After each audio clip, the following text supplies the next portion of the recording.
Hi, everyone. Welcome to School Breakfast 101, Implementing Innovative Breakfast Models, hosted by the Food Research and Action Center. I'm Steve Hayward, Communications Manager at FRAC.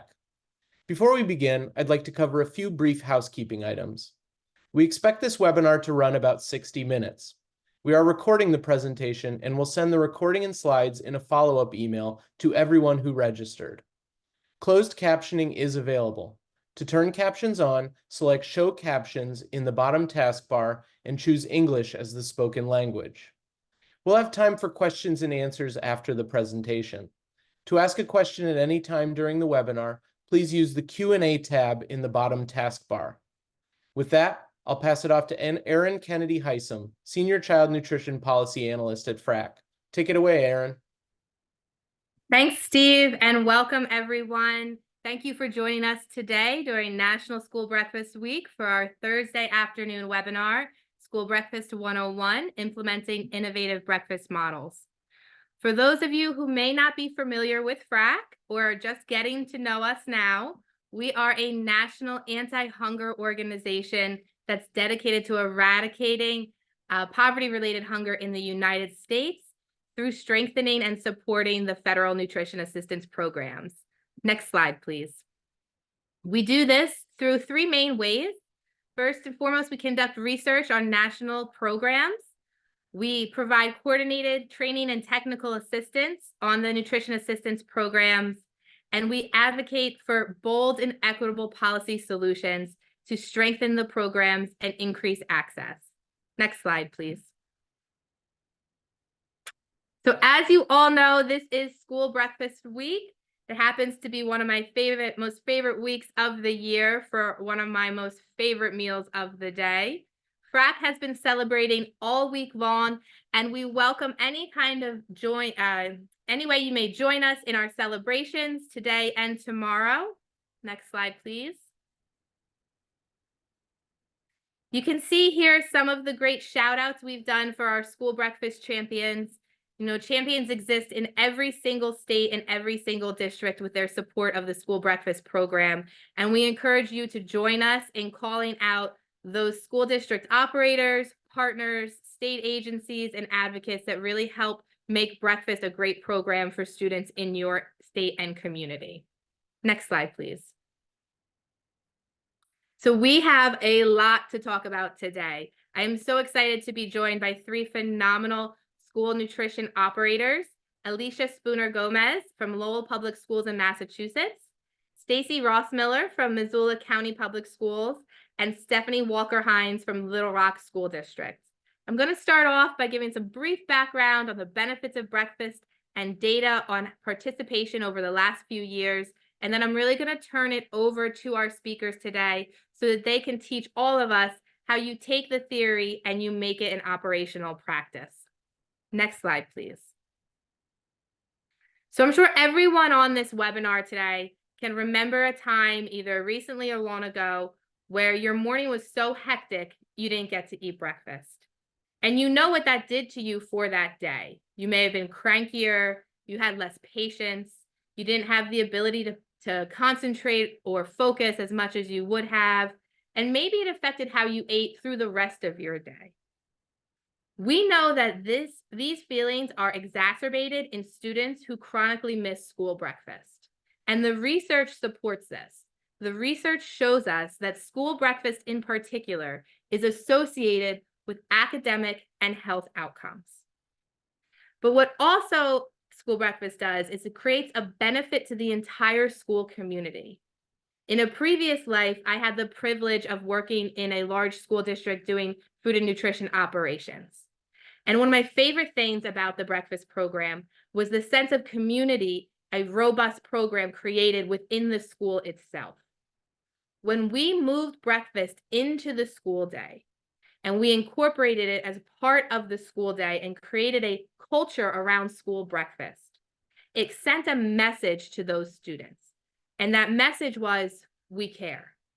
We care about your health and well-being.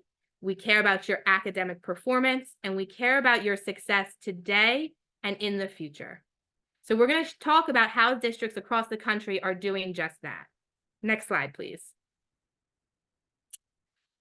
What we know is that participation in breakfast is dropping or has dropped over the last year since the end of the pandemic era waivers that allowed all schools to serve all students school meals at no charge.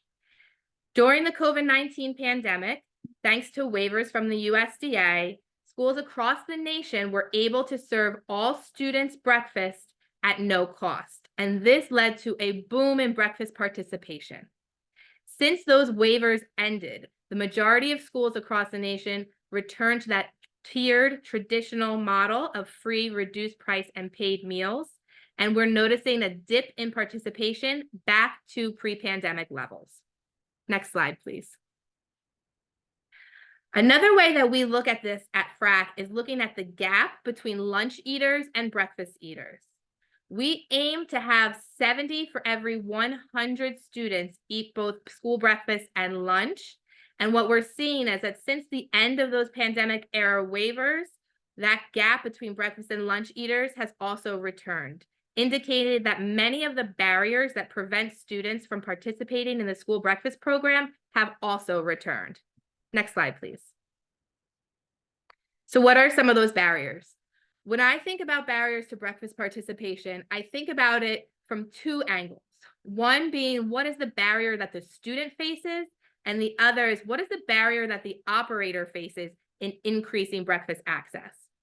So for the student, we know that there is still this stigma, this belief that school breakfast is only for a certain demographic of students, right? There's a peer pressure and an influence that still exists in schools operating traditional breakfast models, saying, if you're eating school breakfast, it's because you need to eat school breakfast, or because that program is only for kids from low-income households. And that prevents a lot of kids who would want to participate in breakfast from actually participating. Timing. In the traditional model of school breakfast, school is served before the start of the school day. I don't know about you, but in my household, mornings are hectic. Trying to get multiple children out the door and on time is a challenge. One of my biggest challenges of the day, actually. And that challenge exists in many households. And if we're serving breakfast before school starts, we are asking students who don't have a lot of ownership over their transportation to get to school early. So they're dependent on public transportation, they're dependent on bus services, they're dependent on parents or guardians getting them there, and getting them to school before the start of school day could be a barrier to participation.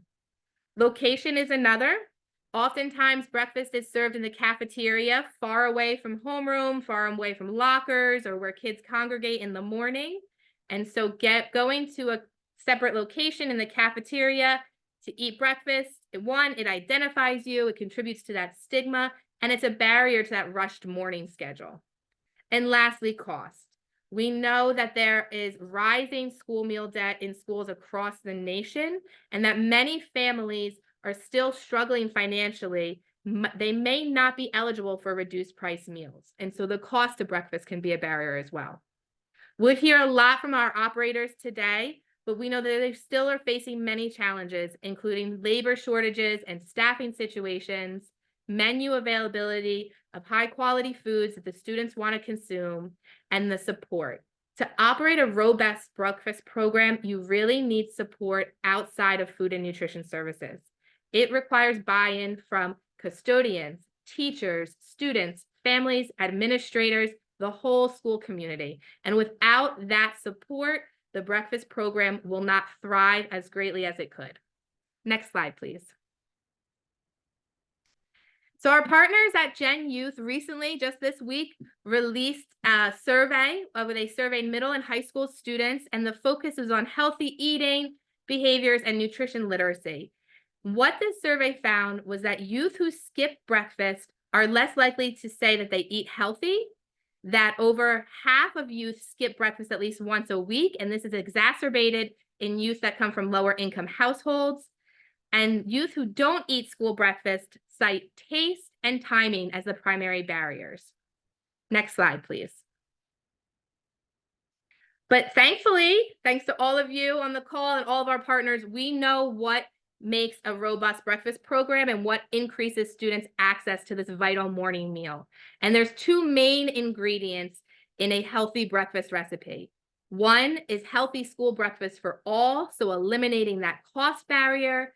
And the second, and equally important, is innovative service models. Next slide, please.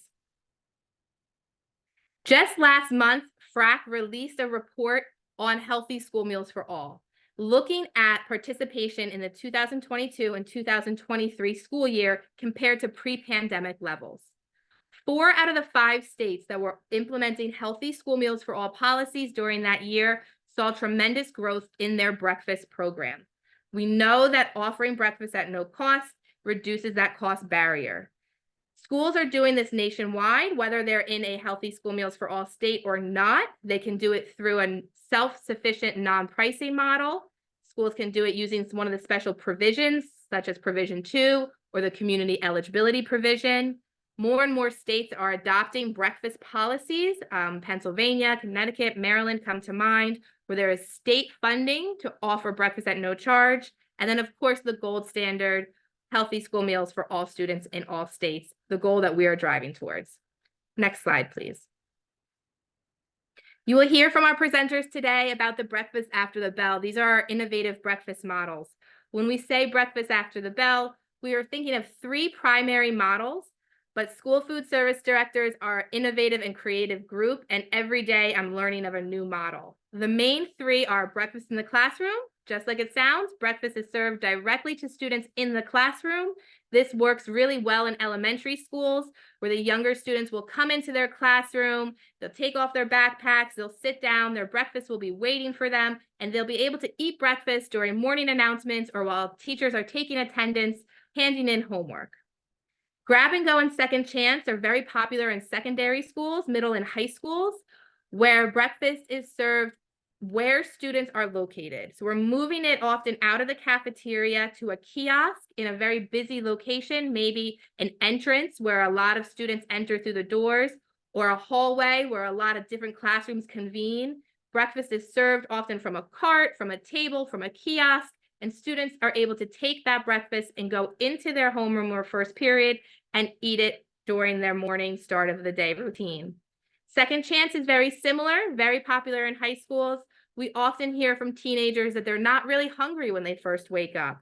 And so this allows breakfast to be served after the start of the school day, usually between first and second period or after homeroom, giving students a little more time to wake up, let them start to feel hungry, then they can grab the breakfast in between periods and eat it in the next classroom. Next slide, please.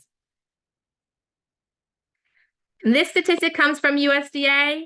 Over 40% of students who have never participated in school breakfast say they would do so if eating in the classroom was an option.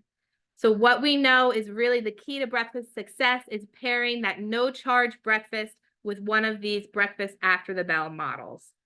Next slide, please.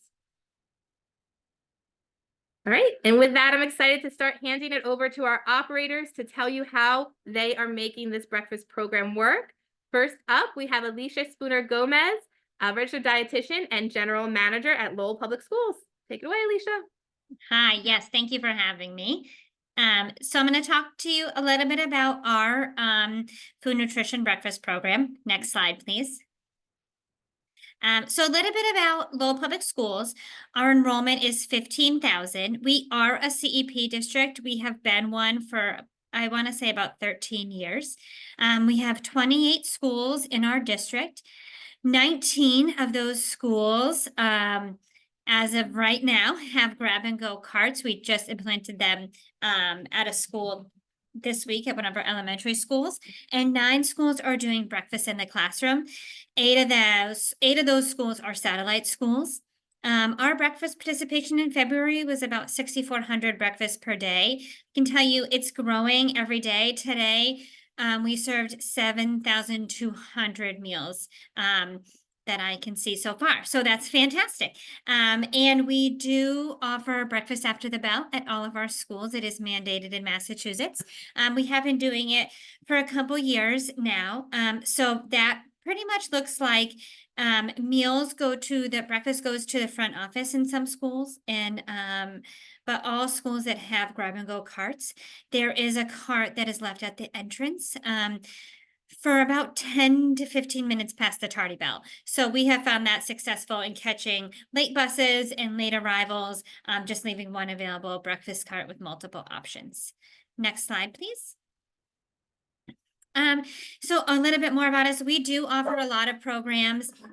We have the National School Breakfast Program, the National School Lunch Program, CACFP, we do the Fresh Fruit and Vegetable Program, and we also do Summer Food Service Program. So there's a lot going on in Lowell. I'm sorry if you hear my dog. I had to come home because we have no internet in Lowell. So 1 second. Okay, thank you. Next slide, please. As I'm sure all of you know, this is a school meal pattern. In all of the education that I provide to administrators or families when we do family interactive nights, I always like to include a little bit about the meal program and what, like, really just educating them the health, like the nutrition that is behind our breakfast program, because I think it speaks volumes that like all of our breakfasts are whole grain and that it has a fruit and that they have option to choose a milk, and really providing a menu. Because if we can educate the families and the administration of the health benefits behind our free meals, I think that that really speaks to the great things that we're doing in school food service. Next slide, please. Here's an example of our middle school grab and go cart. So all of our middle schools have these. They have a variety of options. This is one of them. We also have multiple carts in every middle school, depending on how students are arriving and coming to school. And it always includes at least 2 to 3 hot items. It could just be a warmed muffin or pastry, an egg sandwich, and also, based on student feedback, a yogurt or a smoothie. So here's an example of one of ours, one of our middle school carts. Next slide, please. And 2 years ago, we started implementing grab and go carts at elementary schools. And this has only 2 options on it. As you can see, maybe you can see here, this is one of our staff members and one of the students. We got feedback that a lot of the students are really wanting some warm options. So whether it's a breakfast sandwich or just a warmed muffin, which just tastes better than a muffin that came out of the refrigerator. So we started implementing these at elementary schools. It's been a slow start. So we did a couple every year and really just had to work with administration on how it's going to work and the way that it goes. We just implemented them at another school this week. So not all of our elementary schools are running this way, but we're moving to this because we've heard from students that, you know, an egg sandwich or a smoothie or yogurt is something that they would like to enjoy for breakfast, to really increase our participation and get them to eat some foods that they do like. So this is what one of our elementary school breakfast cards look like. Next slide, please. Here's an example of our breakfast menu. As you can see, we're celebrating National School Breakfast Week this week with some new items. We do have a hot food option daily. It doesn't always mean that it's like an egg sandwich. It could just be waffles or a warmed up muffin, something like that, that just a warm option for them. We do offer fresh fruit daily at breakfast. And we do partner with a local bakery and provide local muffins and cinnamon rolls, which has been really fun to do. It is a woman-owned business, so we're just trying to reach out to what's in our local area. And we do offer a variety of options every day. So if someone doesn't like eggs, there's something that they do like on that they can get. So here's an example of our menu. Next slide, please. And one thing that we do, and we do this in 2 ways. So student engagement is really important. We do this also for lunch, but we do taste tests. And so we choose schools, maybe it's a school that just has low breakfast participation. So if you see the first picture, it says the sign that says taste test today. That was a school that just has low breakfast participation. So we put out a couple samples of just packaged items that we offer and have them try them, and then we just get general feedback from them. What do they want to see on the menu? Do they eat breakfast here? And just have the conversation with students on why not. So we can go back to the principals and say, hey, we talked to your students and this is why. Maybe they need more time to eat, or they always come in late. So then we change where carts are. So really just kind of using it as a fact finding. And we have found that to be really helpful, like targeting schools of low participation to see what we can do to increase the students to eat more.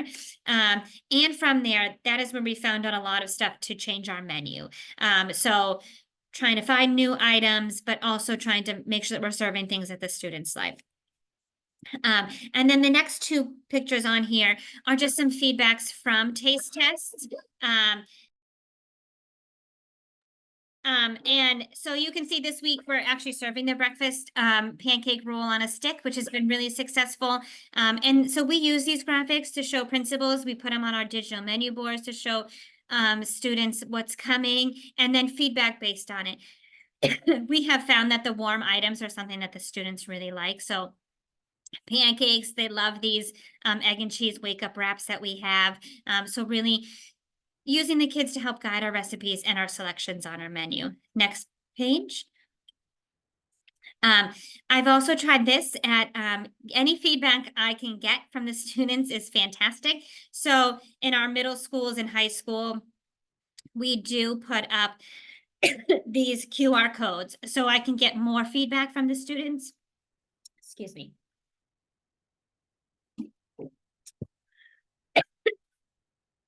And I found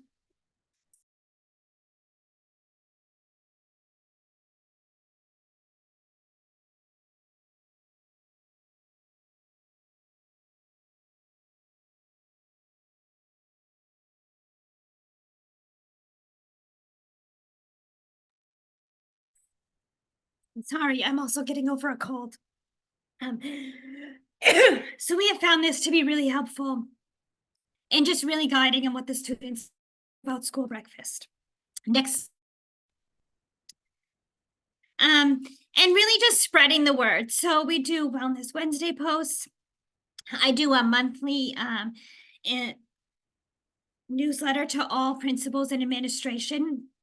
This last week, I did a special edition on school breakfast. So really just trying to promote school breakfast any way I can.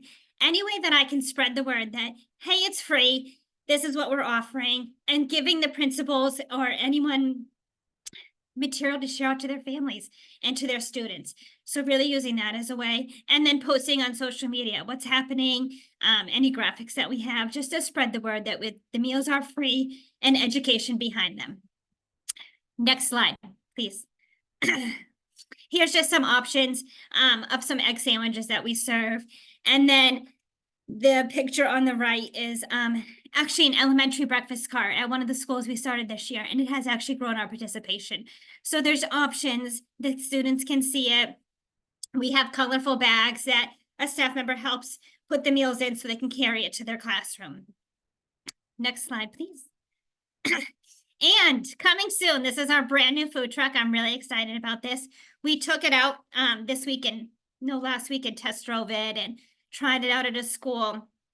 But we're going to be doing curbside breakfast starting at the high school when it gets a little warmer, because in New England, it's very cold at this point. But this will be an option. Our high school is under construction, so it's really open. So just another way, access point for the students to get a hot breakfast while they're moving around. So we're excited about this. And it should be starting we're hoping in May. And that's all I have. Alysia, thank you so much. You did fantastic. You shared so much with us. And I have to say, I relate to you 100% because I have cats climbing all over. We're getting over colds. Take some water. You did great. Thank you so much for sharing all of that with us. I know we're going to have a ton of follow-up questions. So moving right along to our next presenter. Next slide, please. From Missoula County Public Schools in Montana, we have Stacey Rossmiller, Supervisor of Food Services. Take it away, Stacey. Hi there. I'd like to say I had some really cool slides, but life got in the way and I didn't get those done. So we have in Missoula County Public Schools, we have 3 high schools, 1 alternative high school, 3 middle schools, and 9 elementary schools, which those 3 of those elementary schools have an early kindergarten program that just started up this year. So we provide meals to all of those schools. We have about 9,000 kids in our district. We're down about 500 this year, so it dropped a little bit. We did our first breakfast in the classroom school about 16 years ago. We have 4 of our elementary schools that are considered high needs. They're our Title I schools. We started with one of those. At the time, we had a lot of pushback. We had pushbacks from teachers, principals, custodial administrators across the board. There was pushback, but we said we wanted to try it. The best comment I heard was from the principal at the school about a month into it. He said, I hate the idea of breakfast in the classroom. I hate doing it, but it's what's best for kids, so we're going to do it. With that, we expanded out to our other 3 Title I schools. And what we figured out during that time is that obviously those kids in those Title I schools, they weren't getting the breakfast at home that they needed to be getting. It was difficult. They didn't want to come to school to eat because of the stigma. They were the only ones in the cafeteria eating breakfast while their friends were outside in the morning playing. So if they even came in to eat, they were hurrying through and then they were running outside to play. So while they were coming in and quote getting breakfast, they weren't consuming it, which of course obviously leads to problems. So we convinced these other schools, you know, if we do breakfast in the classroom, we are not going to have that happening with these kids. These kids are going to be able to eat in the classroom with their peers. They're not going to have that stigma. They won't be singled out as, why are you eating breakfast? I don't have to eat breakfast. And what we found is that even the kids who were getting breakfast at home still like to take part in that because it made them part of the group. Our high schools, we don't do a universal free at our high schools. Part of the reason being is the participation in our high schools, it doesn't warrant us being able to do it. So all of my elementary and middle schools, we have a universal free breakfast. We're not CEP, so we don't do it with lunch, but with breakfast, what we found is by doing that, we were able to increase the participation enough that our reimbursements covered the cost of those meals. So it offset that cost. The first couple of years, we did have to supplement it out of the general fund, but over time we were able to grow that participation and the reimbursements offset that cost. So I was able to go to administrators and say, you know, look, we're not costing you money anymore. We're covering our own thing and we are seeing more participation. Obviously the kids need it. And principals saw obviously that behavioral issues went down, tardies went down because kids wanted to get to school to eat. Kids were doing better on testing, their scores were going up. So that was kind of how we got the buy-in from principals with it. And that's not to say that every principal loves it. They don't. A lot of teachers don't like it because they feel that it pulls away from the curriculum time in the classroom. So what we have done is we've taken those teachers who do like it and they have seen that it works. And we've used their testimony to give to their peers, being able to say, you know, we've done it. We've seen that the behavioral issues go down. This is how we're doing it to make it work. We have the kids come in, sit down, we take roll, we figure out who's going to be eating lunch. We have, you know, kids turning in homework. The teachers will read stories, but we've used that to have them say, it does work. Here's what's working for us. And we're getting more and more buy-in. That's not to say it's perfect, and it probably never will be, obviously, but that does make a huge difference. The other thing we've kind of ran into issues with, as I'm sure you guys are all very well aware, after the pandemic, you know, we ran into supply chain issues, we ran into staffing issues, the whole thing. So what we've run into now is that perception that what we're giving kids is not healthy. It's like the breakfast on the stick, you know, those are a favorite for kids. I had some principals, they were convinced we were trying to kill kids because it wasn't healthy. So then what I have to do is I will send out nutritionals to principals, you know, and to teachers and say, this is what's coming up. You might think it's not healthy, but we have to follow the guidelines that are set forth by USDA. We have to fall within those parameters. So here's the nutritionals. It's not what you're going to get off the shelf in the grocery store. This is specially made for school food service, so it does meet these nutritional guidelines. We've also used that to work with the kids on teaching them how to read those nutritional labels. So we've partnered with Catch here in Missoula and our local health department. And we actually opened up every single recipe that we have, and they went through and they labeled them go slow, whoa. We went through to all the schools, had the posters put up, you know, slow foods, go foods, whoa foods, the whole thing. So kids now take ownership in what they're eating as well. We had one little kid who was convinced he couldn't have fresh fruit because it was an orange and it wasn't green, so it wasn't in the go food column. So we did have little glitches like that, but we got him straightened out. So now he tells his mom, he started telling his mom, I can't have that, it's not a go food. So it carries through to home, which is cool. And we've been able to do that as say that as well to our teachers and saying, you know, this is carrying on into their everyday life. This is going to carry on with them through school. So if we catch them at the younger grades, it does help. So we have a couple different models that we use. Our elementary schools are breakfast in the classroom, traditional, where we deliver it. Kids come in, they get what they're going to eat. They sit down at their desk, do what they're going to do. They will then put it in the garbage bags. They take turns taking the garbage bags out to the hallway for the custodian. They take turns cleaning up, which again gives them ownership of what they're doing, and it makes them part of it, which they love. They love knowing that they are part of making this program work. And we're sure to tell them, you know, without you guys, it would never work. We couldn't do this if we didn't have your guys' help. So good job for helping us make this work. Our middle schools are more of a grab and go where we have stations, because probably 90% of our middle school students are bused in. So what we ran into there is we were realizing kids weren't coming in to eat because the buses were getting there literally 2 minutes before the bell rang. So they were having to run right off to class and they weren't eating, but they also weren't eating at home. And you could see that in the behavioral issues. So we now have carts and stations at strategic places where kids can walk by, grab it, punch their number in, and they take off and they go to the classroom. Same thing, we'll put it in bags. They have the bag there, they can pick what they want, take it off and go to the classroom. We've actually seen our participation increase considerably since we have started this. We were doing it before the pandemic, so we pretty much had it dialed in before that. The one thing that was very interesting to me is we have a school that's located in one of our more high income areas in town. However, we have a lot of group homes that feed into this school. And the principal decided she was not going to do breakfast in the classroom because it wasn't needed at her school. And her exact words were, my parents are rich enough, we don't need it.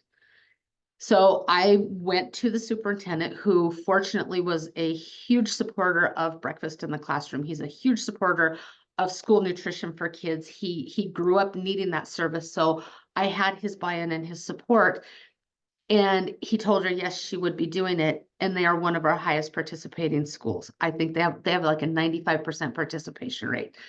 So just because it's in a high income area does not mean that this service is not needed. And that's important. I think that principals need to understand that. And that's where we've ran into the buy-in that we have to have. It's not from my staff. Some of them don't like it, but I've told them they don't have a choice. The teachers are coming around, but honestly, our biggest problem with buy-in was from the principals. They felt that it was messy, that it was putting too much onto custodial, that it was putting too much onto teachers, that it was taking time away from the classroom. So we've had to work hard on that one. My advice to people trying to do this is don't be afraid to use your superintendent. If they're going to support you, don't be afraid to pull that weight in and say, yes, we're going to do it. We're adding charter schools next year to our program. So we're trying to figure out how we're going to make that work. Hopefully they'll be able to do the breakfast in the classroom. You know, during the pandemic, I'm sure like many people, our model completely switched. We switched over to doing everything off of buses. And it was interesting to watch how that kind of changed things. And it had nothing to do with everything being free, because we'd already had everything free for breakfast for those kids. But we watched that high school participation increase when we were doing it off of buses as well, which now my goal is to figure out how to make the participation in high school so that kids are wanting to be part of it with breakfast, you know, before the bell or whatever. Part of it is because they don't want to get up early. They don't want to go to school any earlier than they have to. And we have changed our start time for our high school since the pandemic. So they don't start till 10 o'clock now, which kind of throws a glitch in things too, but that's my next goal, is to figure out how to increase that and get that buy-in from administrators on that particular level of things. So we will continue with our model. Like many of you, we've experienced the supply chain issues, so our menu isn't quite as robust as what we would like it to be. I love the idea of working with a local bakery for those items. Staffing has been a challenge for us. We used to have a scratch bakery in my central kitchen. We no longer have that.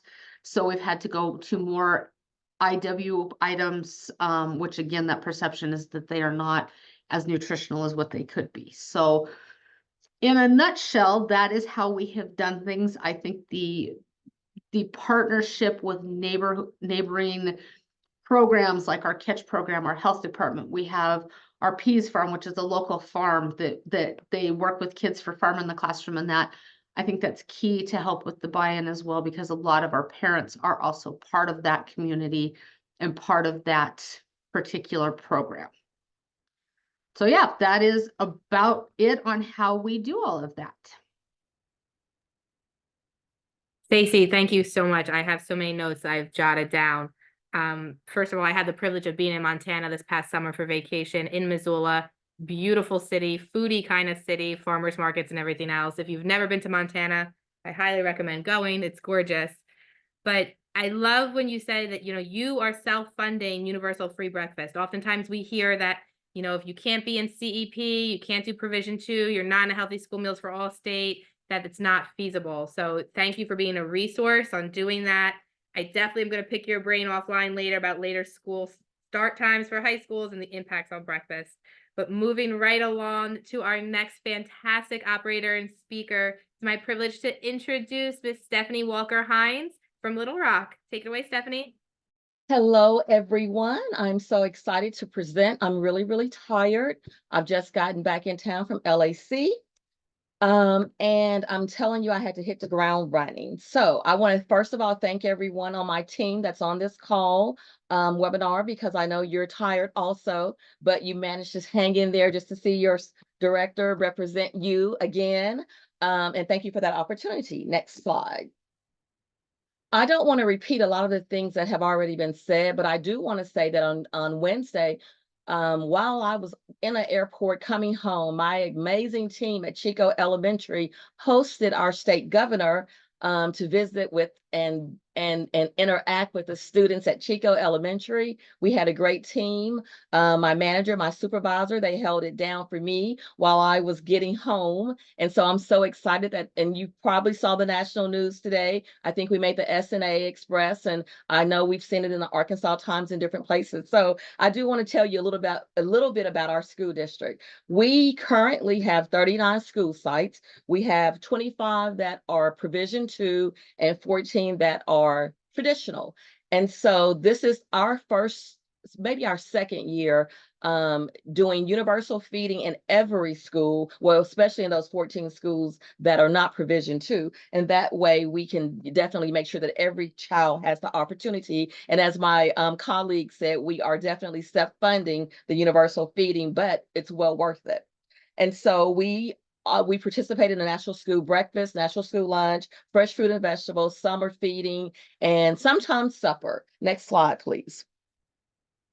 I wanted to give you a little, I want to take you back a little. When we first started our breakfast in the classroom, we first did a pilot year. The pilot year was 2009 and 10. So on the screen, you see data from those 6 sites that we chose to pilot. And I want you to see that the ADP before BIC was from the 2008-2009 school year. And so that's the 4th column. And though that's the current enrollment, what the free and reduced was at those sites, and then what the ADP was before BIC and then after BIC. So I want you to see the tremendous increase. Brady 52 to 86, Mapleville 51 to 90. So those numbers prove that BIC does work with participation. Okay, so we'll go over a few other items as to why that's important. Next slide, please. So I want to take you through several of current school year where we are free and reduced, our enrollment, and then the number of breakfasts that we have served as of January, end of month, January 2024. So first couple of years prior to us starting our pilot year, you can kind of see where our enrollment was and what we were feeding, what we fed in that year for breakfast. So as I take you through those years, 09, 08, and then 08, 09, and then 9, 10 was our pilot year. And then 10, 11 was the first year that we served it across the board. Of course, I wanted to jump a decade into the new decade from when I became director. Also, COVID, of course, and then it hit everyone, and we don't even want to talk about that. But in 21, 22, we were able, with a declining enrollment, which you can see has now stabilized, we were able to increase our participation because we were actually serving breakfast at every school at no cost. So as you can, those are the numbers. And so I feel that we're on track for this school year to also feed over 1.3 million. Because our enrollment is now back up a little to 20,736. Next slide, please. And so you've seen some of these things already that have been expressed, but what I want to also say from the operator's perspective, increase BIC allows for, and universal feeding allows for increase in revenue, which allows you to purchase better food and better equipment. That's one of the takeaways for operators. Of course, we know all the benefits for students. I don't want to repeat any of those. Next slide, please. I want to talk about a few strategies.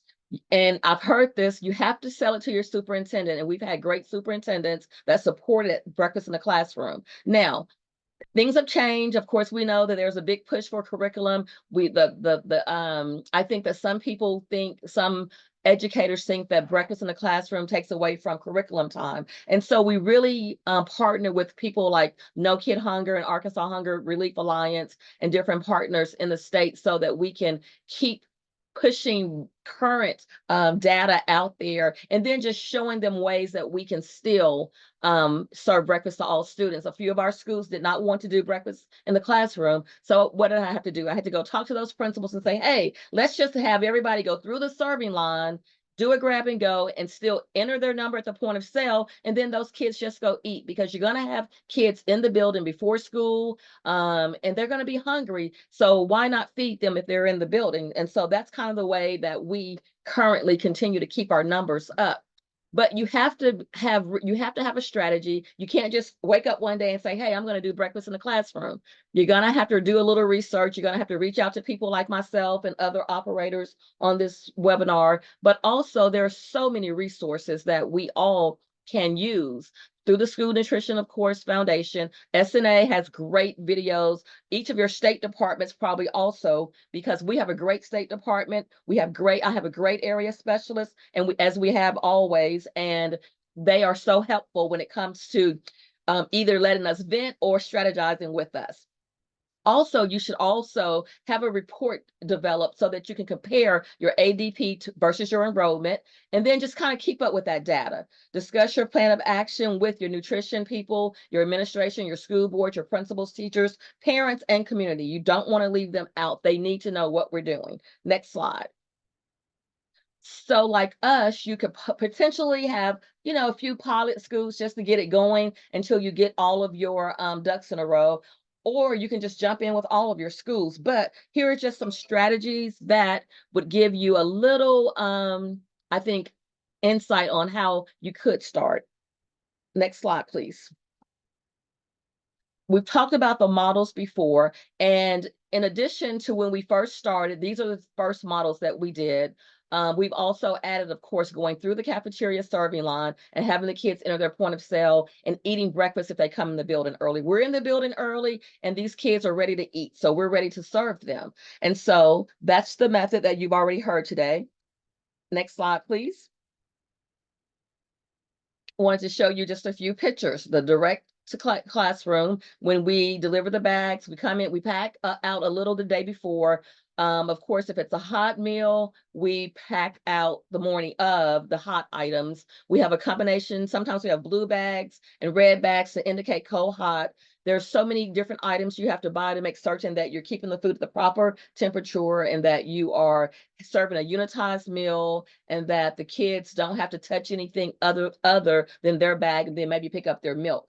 And then we're given a variety of milk. We can't pack the milk. We have to offer a variety of milk because that's what the USDA tells us to do. And so that's one way to our direct to classroom. And the other slide is how they come through a kiosk, just kind of like a grab and go. Next slide, please. And so preparation now. Years ago, labor was very, very, let's just say challenging. And it's gotten better because we've had to increase our hourly rate. But these are slides to just show you how we pack out. So in the top, if you can kind of see in the top corner, the first slide, you can kind of see the plastic bag. It's hanging on a little hook. And we have the tape thing that we put around the neck of the bag. And then you can kind of see that at the bottom slide on the right. And that's us kind of putting it around the bag so it can stay unitized. And then to store on the left side, we put them in those containers. Sometimes we pack them out in the bags if we have enough space in the kitchens. And then we come in the morning and make sure we load it up. It's in the teacher's bag, allergies, whatever is marked on inside the sheet. And then that's the way to get those meals down the hall. Next slide, please. These are some of the equipment pieces, and you can see a little better the bag, the tape, and then some of the carts. Now that first cart we bought with our first grant, a set of grant dollars. It's a motorized cart because, as you know, some of the challenges can be labor. It can be the mobility of some of our workers. And so that electronic cart kind of push, like you see at the grocery shop stores, you push all those carts with one electronic cart. So we have those in our larger elementary schools, and we use those to get those to the schools quicker. Next slide. So plan of action, of course, accountability is the name of the game. If we serve meals and we don't account for them, we lose money and then we get in trouble with our state. So the collection procedures need to be approved and amended as time goes. You have to make certain that you have counting and claiming. Rosters or automation. We chose automation. How do you handle late students? How do you handle special diets? Well, thankfully, we have a software that allows us to print out those items and label the kids that we need to label their breakfast. But the kids don't know who's getting what because we have a scan sheet. And so next slide, I think that's on the next slide. So that's how the scan sheet is computerized. It has the 5 days, a weekly. We put that outside with a daily meal count. The teachers are, of course, tasked with checking the scan sheet and then giving us the breakfast count for the next day and the lunch of the day so that we can pretty much make sure we don't have too many meals overage. And so on the last slide on the right is one of our cafeteria managers with her scanner actually scanning the barcode. And so they're able to scan the kids, go back to their office and dock it, and then it tallies in the computer, and we know the software even tells us if we missed. We can compare the day before to the day of, and then we can go back and make sure the scan sheets have been marked correctly. And so it's just, a lot of training that goes into that because, again, if we don't count the meal, we don't get our reimbursement for it. So that's very important. Next slide, please. So some of the things that we have to use and procure supplies that we have to use, the coolers, the gloves for the classmates, for the classrooms, the placemats, we had to buy new reach-in freezers and walk-in coolers. I said reach in, not walk in. Yeah. Garbage cans with the lift so that it can be easy and mobile for those custodians in the building. Of course, to pick up trash from every class. Those plastic bags that you saw, and of course the delivery carts, the bags, the insulated ice, and a lot of other supplies. And of course we adapt that based on our needs and what we're serving, because we try to serve hot meals the majority of the week. Cereal is normally offered once a week, at the most twice, and it just depends on if there's something else that's going on. Okay, next slide, please. And we've talked a lot about this already, but menus are very important. Menus drive revenue. If your revenue is low, you need to look at your menus because even hungry kids don't want to eat something that's not appeasing to their appetite and their palate. So initially when we started up schools, we did cold foods. And then of course, once we got it going very well, we started our combo hot cold. And so we want to make sure that kids are given a choice as much as possible at the elementary level. Of course, that there's unitized meals, and then they get the offer, they can pick up their milk or not.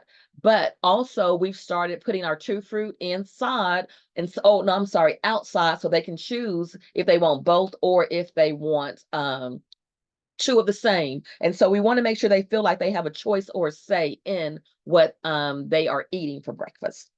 And our cost analysis, we keep an eye on, of course, our revenue and the cost. Things have gotten a lot more expensive. It's a lot more expensive than it was when we started this thing. And but we have to continue to offer high quality meals that kids like. In the high schools, we're competing against Starbucks, as you all know. We're competing against the popular banana bread. We're competing against croissants. We're competing against iced coffees and things like that. And so we try to make sure that we include all of that in. Now, marketing.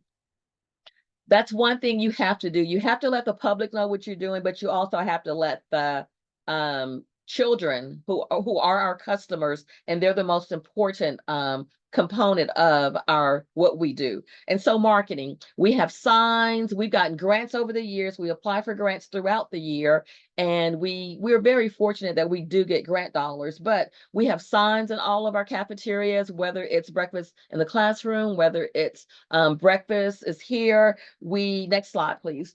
We give away little things to the kids, to the stickers, the custodians.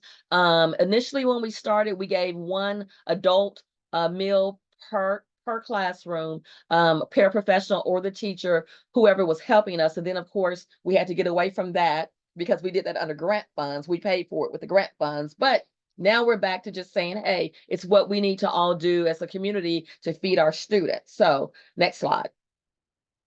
But we send out letters to teachers, to parents, to students. We put it on our websites. Initially, we had media release. Each year we do a media release to let them know, hey, your kid goes to this school, they're going to get their breakfast at no charge. We try to stay away from the word free. And then of course, with universal feeding, we're feeding all children. And but in the past, we've had opening day celebrations. We've had the goodies for the teachers. Students love stickers. We have uniform shirts for staff. We promote breakfast in the classroom. This is one of my favorites. Breakfast equals success, with our Little Rock School District logo. So it's bright purple. You probably can't see it that well on your screen, but we buy it for our staff. We make certain that we give our staff, because they do the hard work. None of us in our central office would be here if it was not for our staff persons who are dedicated. They love what they do. And when they don't, I think some of the smiles and some of the hugs they get from the students makes it worth their while. And so these are just some of the things that we've done for marketing. And we continue to, of course, use the QR codes to promote breakfast. And as you can see on that second slide that I showed you, our participation for breakfast per school year is almost up to 1.4 million. So we are definitely serving a lot of kids. Now we probably have an average participation of breakfast, probably around 8,000. We're always getting surveys. I have a nutritionist and procurement specialist on staff who does little surveys, little QR codes, little smiley faces, age appropriate things for the different grade levels. And we're just always looking for ways to push breakfast. When it's testing time, I reach out personally to principals to say, hey, what are you doing different this week? Are you changing your schedule? We don't want the kids, especially at the 6th through 12th grade level, when those exams are counting toward their next phase in life. We don't want them to miss breakfast. So we try to see what we can do to be a partner and not a hindrance. We probably love the title of being, I love the title of being the leading lunch lady, but I think I love having a support team, because we are a support department and we actually do support the educational process. Last slide. And that's just one of our buildings, and that's just the kids inside the classroom eating. And so I'm done. I appreciate you all, and I'm ready for any questions you may have. Stephanie, thank you so much. That was really, really fantastic. I particularly love your focus on labor because often when we talk about labor, we talk about staffing shortages, and there is so much more to the labor challenges and the labor realities. One, we're talking about individuals who are exceptionally passionate about the work that they're doing. They're feeding children, they're on the front of the lines, and they know what they're doing. But we're also talking about a workforce that are working in a very physical job. You know, I spent a lot of hours working in those kitchens. It's a physical job. And so the fact that you were thinking about adaptive equipment to help ease their day is just so impressive. Steve, can you go to the next slide? I'm going to transition because we only have a few more minutes left, and I want to hit up these Q&A. So I'm going to go right to questions and answers. Maria, though, if you don't mind dropping some of the, you can stay on the webinar slide, Steve. Stay on the webinar slide, please. Thank you. Maria, if you can drop the links in. We do have a variety of research and resources on our website. My colleague Maria will drop those links in the chat for you to check out. And here's our upcoming webinars. But I want to bring all of our panelists back on and ask some of these great questions that came in. I'm going to start with Stephanie, because I think this was directed towards you. How large is your largest elementary school? So the one that the governor attended on yesterday is Chico Elementary, where we feed over 700 breakfasts a day and over 700 lunches per day. So that is our largest. Excellent, thank you. Okay, so from the top, and this can go to anybody, Alysia, Stacey, Stephanie, on the grab and go carts, how are you capturing the students' IDs or information quickly so they're not holding up students going to class? Yeah, I can tell you in our district, the middle schools and high schools have registered tablets with pin pads. And we have about 2, depending on the size of the cart. And then in elementary, because there's more teachers involved, we're just clicking the students as they go by. And we also have a mobile, I call it a robot, but we have a mobile, it looks like a hospital IV pole where the iPad is attached to it and the point of sale, there's 6-digit ID number. So yeah, We mark ours off on rosters, and then when they come back in, we just punch the numbers in. yeah, it's amazing. I mean, we can all be saying that we've done breakfast in the classroom or grab and go, and it can look so different from one school to the other. It's really got to work with your staffing and your students. All right, so another question came in that said, for all the panelists, we sometimes get pushback from teachers and custodians. What are some best practices that has resonated with them and got them to support breakfast after the bell? Stacey, I'm going to kick it to you first to answer this, because you talked a lot about that peer learning with the teachers, which I just thought was so amazing. Yeah, that's the biggest thing is we used teachers to educate other teachers. And truthfully, the one thing I have found in my district is they are so competitive that if you tell them, hey, this school's doing it and you're going to tell me you can't, next thing you know, they're doing it and they're up in the game. So honestly, I use them against each other. I love it. I love it. I'm also very competitive middle child, so that always works for me too. Stephanie? I was just going to add that I keep a great relationship with the associate superintendents. And so I can always send them a text or a little quick note if we're losing support, or if we have a principal that's, principals get bogged down, but we can't compromise our program because we have to have the numbers, right? So that's why I think some of the principals who are more seasoned elected not to do BIC because there's pest problems, the buildings are aging, there's a combination of reasons they need more time on curriculum. But when we're able to convince them, listen, every kid needs a breakfast. How are you having more trips to the nurses? Do you want to revisit this thing? Are you sending more kids through the line? So we just try to keep open communication. I always ask to speak at the monthly principal meetings, to keep them encouraged, to make myself available, to let them vent and throw darts at me so my team won't have to take it. So just staying actively involved and communicating with them and their bosses and making certain that we make it about the students. Great, thanks. Alysia, anything to add there? Yeah, I mean, I agree with Stephanie. It's just being out there and really communicating with the administration. I would also say our facility director and I share office. So he really helps with the custodian aspect of it and making sure that they understand that this is really for the students, and having that support from the director of facilities, I think is helpful on the custodian aspect as well. Great, thank you. So we do have a number of questions still. I'm just going to throw out one that's a kind of combination of two questions here. I'm sorry that we can't get to everything. But one question is asking about halal meals. Have you considered any halal meals? Does that meet the needs of your community? And the other one talks about early Head Start and the fact that they might have different nutrient requirements. For example, they can't serve the cinnamon rolls and other things that are being served in elementary school. So both questions really looking at menus and food items. If we can just quickly wrap it up and say, your thoughts on that. I can go first. I would say we have some schools that are just pre-K, and we do a pre-K menu just for them. And then in a lot of my other elementary schools that have pre-K, we have special carts. We have a cart that's designated for them, so they are able to get the menu that is allowed for their grade level. And in relation to halal, we have tried some. It's hit or miss with 28 schools. Some schools have more need than others. So we're really trying at this point to juggle it, because we did try and there seemed to be a lot of waste. So we're just trying to figure out how to do that and looking at different ways to do that. Thank you. Stephanie or Stacey, want to jump in?